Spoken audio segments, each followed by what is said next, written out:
नमस्कार बच्चों, इस वीडियो में क्लास 10th मैथ प्रश्नावली 3.2 दो चर वाले रैखिक समीकरण युग्म के प्रश्न 2 को सॉल्व करेंगे। इसके पहले के वीडियो बना दिए हैं, नहीं देखे हैं तो प्लेलिस्ट में डाल दिए हैं, वहां जाके वीडियो को देख लें। पुराना भी वीडियो है, उसको भी देख सकते हैं प्लेलिस्ट में। चलिए देखिए प्रश्न 2 क्या कह रहा है। 2x धन 3y बराबर 11 और 2x ऋण 4y बराबर ऋण में 24 को हल कीजिए। यानी ये दो समीकरण जो है इसको क्या करना है, हल करना है। और इससे m का मान ज्ञात कीजिए जिसके लिए समीकरण ये दिया हुआ है। तो पहले क्या करना है, इसको हल करना है। क्योंकि प्रतिस्थापन विधि से हम लोग इसमें हल कर रहे हैं क्वेश्चन को, तो प्रतिस्थापन विधि से इसको सॉल्व करेंगे, एक्स वाई का मान निकालेंगे। फिर जो एक्स वाई का मान आ जाएगा, ठीक ना, इस समीकरण में रख देंगे तो एम का मान आ जाएगा। समझ में आ रहा है? तो चलिए इसको सॉल्व करते हैं। देखिए दो समीकरण है इसमें, तो ये देखिए 2x धन 3y बराबर 11, ठीक ना।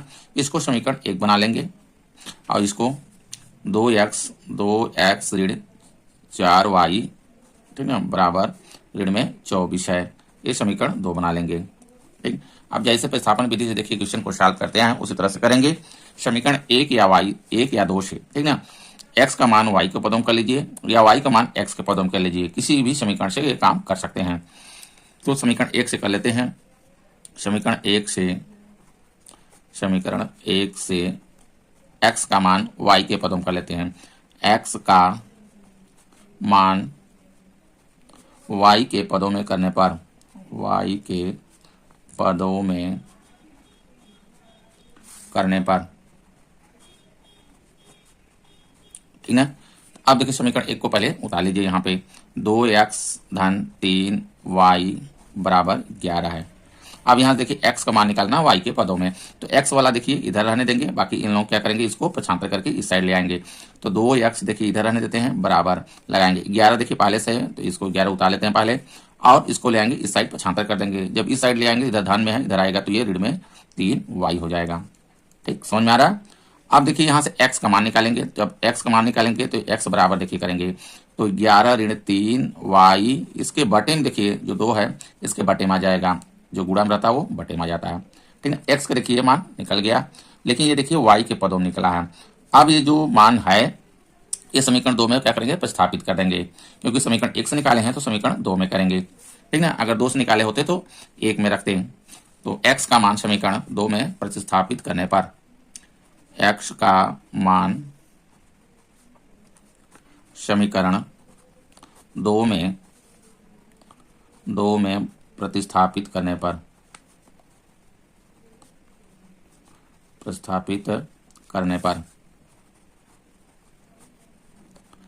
ठीक है। समीकरण 2 को उतार लीजिए पहले। देखिए समीकरण 2 ये है, 2x ऋण 4y, इसको उतारेंगे तो हो जाएगा 2x ऋण 4y बराबर ऋण में 24, ये है।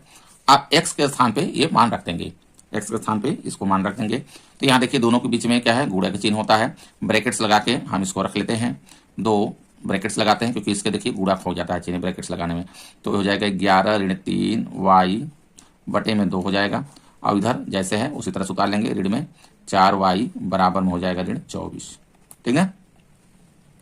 अब देखिए ये जो 2 है नीचे, ये 2 से कट जाएगा क्योंकि ये गुणा में है, और ये देखिए यहाँ पे, ठीक है, नीचे है इसके, तो ये कट जाएगा, ये नहीं कटेगा, ध्यान दीजिएगा, इसको नहीं काट सकते हैं क्योंकि ये देखिए गुणा में नहीं है, तो ये कट गया।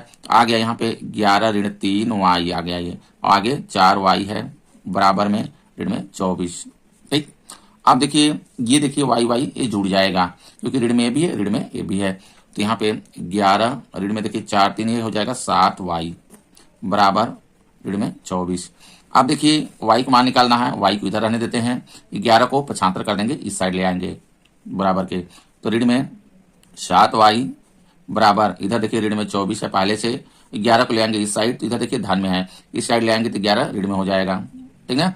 अब देखिए ऋण में हो गया 7y बराबर, अब इन दोनों को जुड़ जाएगा ये, क्योंकि ऋण में ये भी है, ऋण में ये भी है, जोड़ देंगे तो 4 देखिए 1 5 हो गया, और 2 1 3 35 हो जाएगा, ऋण में आएगा, ठीक है। अब देखिए दोनों पक्षों में ऋण है, तो ऋण से अगर गुणा कर देंगे दोनों पक्षों में तो ये धन हो जाएगा। जो भी करना होता है दोनों पक्षों में करेंगे। तो ये देखिए आप कह सकते हैं कि ये ऋण से ऋण ये क्या किया, दोनों पक्षों में कट गया। अब y बराबर जब निकालेंगे तो देखिए 35 बटे में हो जाएगा इसके 7, ये जो गुणा में इसके बटे में 7 बचे 35 काट देंगे, तो y का मान देखिए आ गया, y का मान आ गया 5, ये देखिए निकल के आ गया y का मान।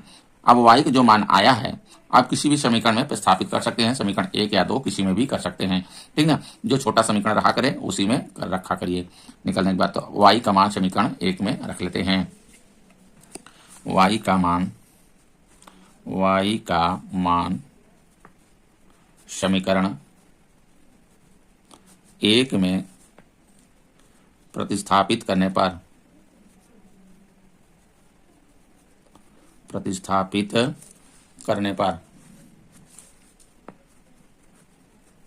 समीकरण 1 को पहले यहाँ पे उतार लेते हैं। समीकरण 1 मेरा 2x धन 3y बराबर 11 है। अब देखिए जो y का मान है इसी में रख देंगे, प्रतिस्थापित कर देंगे। y का मान कितना निकल के आया है, 5 आया है। देखिए तो y के स्थान पे 5 रख देंगे, ठीक। यहाँ से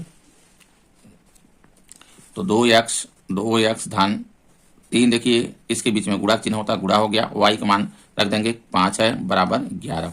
अब इसी को सॉल्व कर लेंगे। 2x धन देखिए 5 आई 15 हो जाएगा बराबर 11, ठीक है।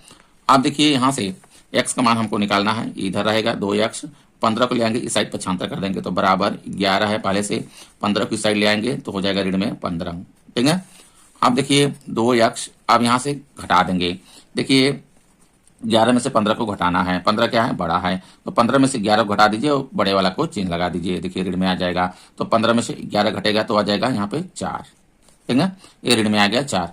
अब यहाँ से x बराबर देखिए निकालेंगे तो ऋण में 4/2 हो जाएगा। 2 दूना 4 कट गया। x का देखिए मान आ गया ऋण में 2। अब x y के देखिए दोनों मान मेरे आ गए। x का मान आ गया ऋण में 2, y का मान आ गया 5, जैसा कि यहाँ पे देखिए रखे हैं 5। अब जो समीकरण ये दिया हुआ है देखिए हमको यहाँ से क्या मान निकालना है, m का मान निकालना है इसमें, ठीक है। तो x y के इसमें हम मान रख देंगे तो m का मान निकल आएगा, ठीक है। तो यहाँ से देखिए x y का मान, x और y का मान समीकरण मेरा है जो दिया हुआ है y बराबर mx धन 3 में रखने पर, ठीक है। इसमें देखिए मान रख देंगे तो y का मान कितना है, ऋण में y का मान 5 आया है, 5 रख देंगे। यहाँ देखिए 5 हो गया बराबर, अब m देखिए इसके बीच में गुणक चिन्ह होता है, ठीक है। mx है, ये गुणक चिन्ह है तो m हो गया और गुणे लगाएंगे और x का मान आया है ऋण में 2, ऋण में 2 रख देंगे। इस तरह से ब्रैकेट्स कर लेते हैं क्योंकि यहाँ पे चिन्ह ऋण में है, धन 3 लगाएंगे। अब इसी को सॉल्व करेंगे। यहाँ से देखिए m का मान आ जाएगा 5 बराबर, अब देखिए m का ऋण 2 में गुणा करेंगे -2 में तो माइनस में देखिए 2m आ जाएगा, ठीक है। 2m आ जाएगा ऋण में, धन में यहाँ 3 आएगा। देखिए m बराबर हमको निकालना है, चाहे तो इसको इस साइड पर छांतर कर देंगे तो भी आ जाएगा, या तो एक काम करिए सीधा सीधा करना है तो ये वाला इसको ले आएंगे इस साइड और इसको ले आएंगे इस साइड पर छांतर कर देंगे, ठीक, समझ में आ रहा है। तो इसको इस साइड ले आएंगे तो देखिए धन में हो जाएगा 2m, चिन्ह बदल जाएगा बराबर की साइड, और इस साइड देखिए 3 है, पहले से मेरा 3 है और 5 को ले आएंगे इस साइड, तो जब इसको इस साइड ले आएंगे तो देखिए इधर धन में है, इधर आएगा तो ऋण में ये 5 हो जाएगा इस तरह से। अब m बराबर देखिए यहाँ से पहले इसको घटा लीजिए, 2m बराबर हो जाएगा, देखिए 3 में से 5 को घटाना है तो 5 क्या है, बड़ा है, घटेगा नहीं, तो देखिए 5 में से 3 को घटा लीजिए, बड़े वाला को चिन्ह लगा दीजिए, तो ऋण में देखिए बचेगा यहाँ पे 2, 5 में से 3 घट गया 2 हो गया। m बराबर निकालेंगे तो ऋण में 2 बटे में देखिए 2 आ जाएगा, जो गुणा में है इसके बटे में आ जाएगा। अब काट देंगे 2 1 कम 2, देखिए कट गया, ठीक है। ये तो m बराबर आ गया ऋण में 1, यही देखिए इसका आंसर होगा। आंसर इस तरह से लिख लेते हैं क्योंकि दोनों को देखिए समीकरण को सॉल्व करना था उधर, तो आंसर हो जाएगा x बराबर ऋण में 2 देखिए आया है, y बराबर 5 आया है और m का मान आ गया है, m बराबर ऋण में 1 आ गया है, ठीक है। इस तरह सॉल्व करेंगे। वीडियो अच्छा लगा तो लाइक करें, चैनल को सब्सक्राइब कर लें। धन्यवाद।